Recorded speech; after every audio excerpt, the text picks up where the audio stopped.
Hi, I'm Lori Allred. Welcome to Inspired by Pinterest, where I browse around Pinterest looking for amazing crafty ideas from people from all over the world and bring them to life each week on an episode here on my craft channel.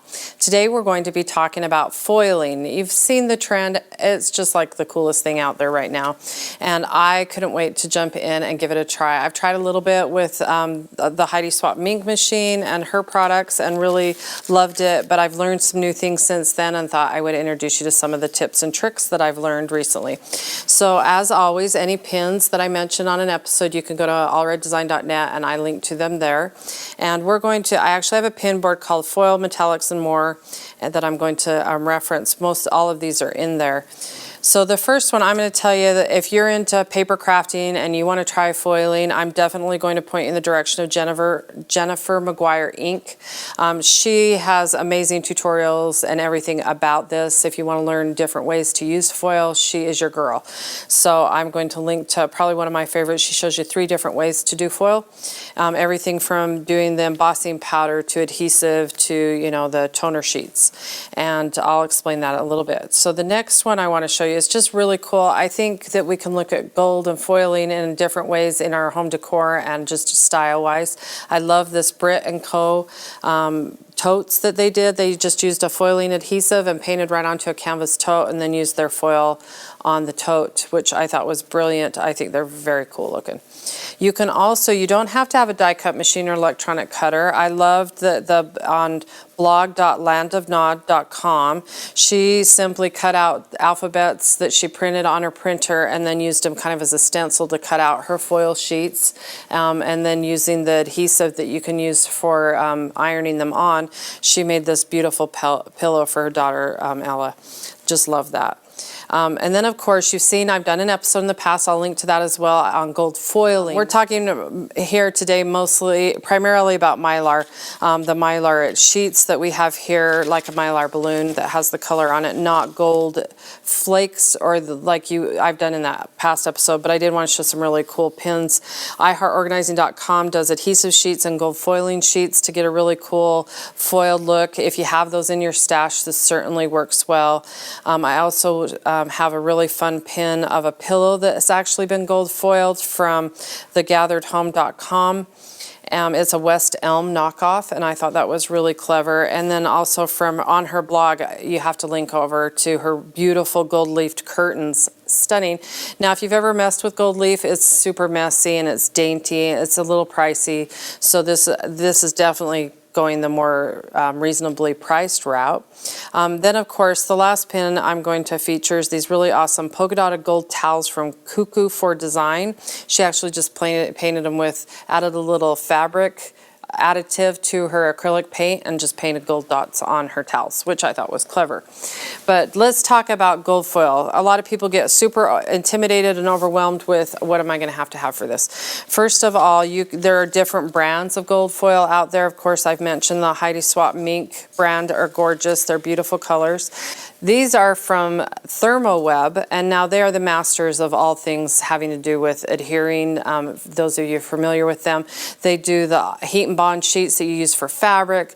They've done adhesives for years I've used on paper crafts, and now they have mastered gold foil sheets, which I love their collection. I know they have something like 33 colors, and I just love how thick their sheets are. So they make them really easy. I think you get like 4 sheets of these in each of these packs, 5 sheets of foil in here, and I just loved the quality of them. So these are the ones I'm going to be using today. They also sent me some of their toner sheets. Now these are brilliant. Now if you've used foil before, it adheres to toner from a laser printer or a copy machine. I don't have either in my house, so that makes it really hard for me to pull out and use my foiling because I don't have toner sheets. So they actually have created some peel and stick sheets that are toner. You can also cheat. Jennifer McGuire talks about just going to the copy store and copying a black piece of paper to get a toner sheet yourself. It does the same thing. So, but these have adhesive on the back, which is awesome. They've also have this awesome foam adhesive, which I will show you. These are super cool. They have adhesive on both sides, so you can run your foiling, and then it's sticky on the back. And I just love the way that these turned out. It's like punching on fun foam. or foiling fun foam. Those are fun, and it gives kind of a little bit of dimension. And then, of course, my all-time favorite, the Hot Melt Adhesive. Now, I've done some glitter adhesive before, the type that you can purchase through Cricut, or I know Silhouette has some, and I love them. But the thing I've found over time, especially when I do a lot of canvas bags, they start to peel. Now, this does not peel. It's amazing. It is almost one with the fabric. It's so thin and like bonds with the fabric. So I will give them a shout out for that. I haven't quite mastered. I've got a little two-tone going on here. I haven't quite mastered getting the right design style or the way I want it to look. So I may do another episode just on that. But here's some really fun tips. Now, I love these fun alphabet dies. These are Heidi Swaps. You've seen them here on my craft channel. I just love the handwriting style and how much fun these are. And so I'll go through and punch out a whole bunch of these while I'm sitting and watching TV sometimes. But I love that. Here's a tip. You can, on the toner sheet, so the toner sheet, I don't know if you can see on camera, one is a little bit shiny and one is a little bit dull. The dull one is just cardstock. The shiny one is the toner sheet. So this I could just apply I can put right on my foil right on it. So I'm going to stick it here. This is just parchment paper that comes with the products that they produce, but you can also just use parchment paper that you have in stash. I'm going to cut a piece of my foil to cover that.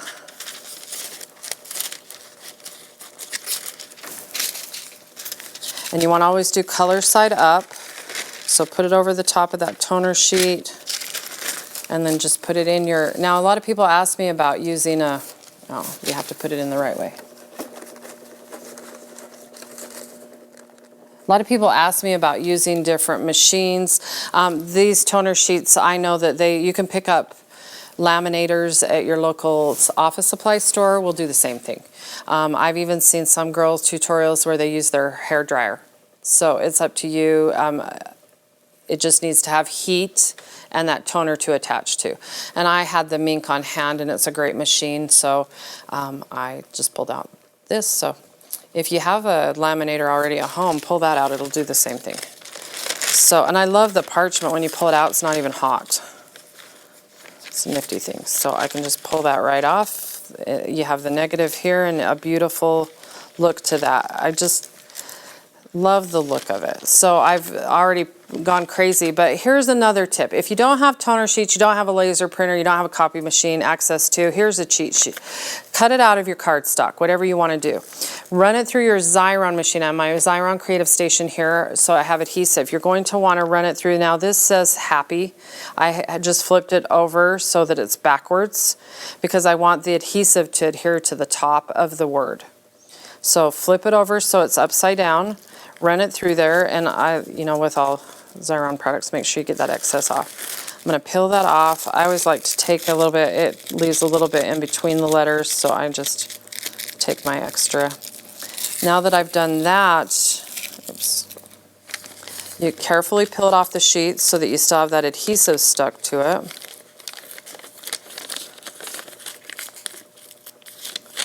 And Xyron, sometimes it'll leave a little bit of residue from the sticky. Just take your scissors or something.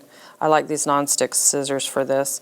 And I just kind of clean it up so I don't have all that adhesive where I don't want it. Just takes a couple minutes. It's worth it. Because like I said, I don't have a copy machine, but I want to foil these. So now that I've got that done, I'm going to put it on my parchment. I'm going to cut some of my... Never pick these up. They're so slippery.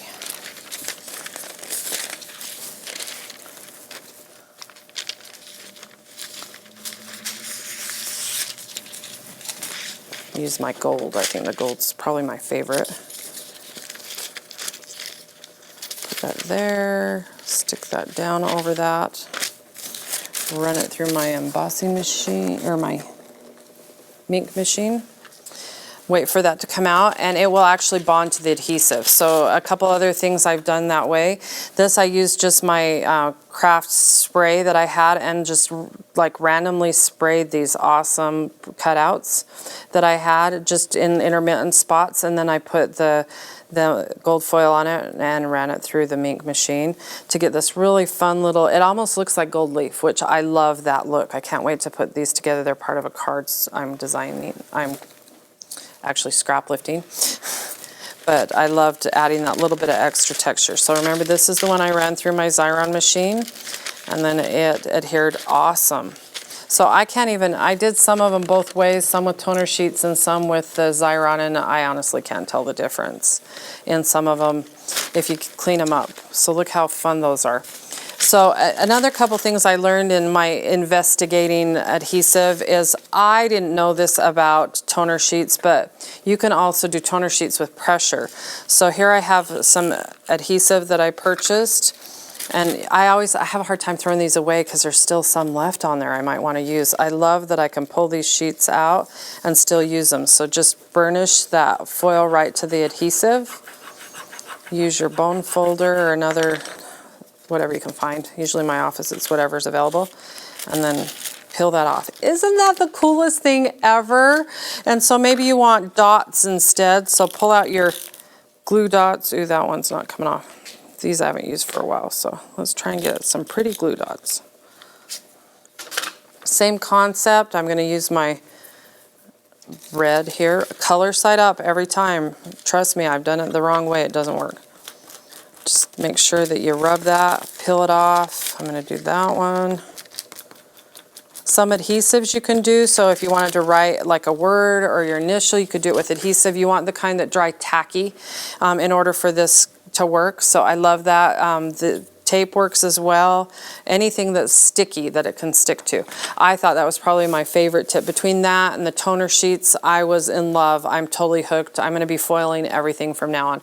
So hopefully you've thought about some different ways to use your supplies that you have, or you're looking at foil in a different way, and I've broke it down so it's a little less intimidating. So if you have any questions or anything, feel free to leave a comment on my blog, and I'll try to comment back to you, or follow me on Facebook.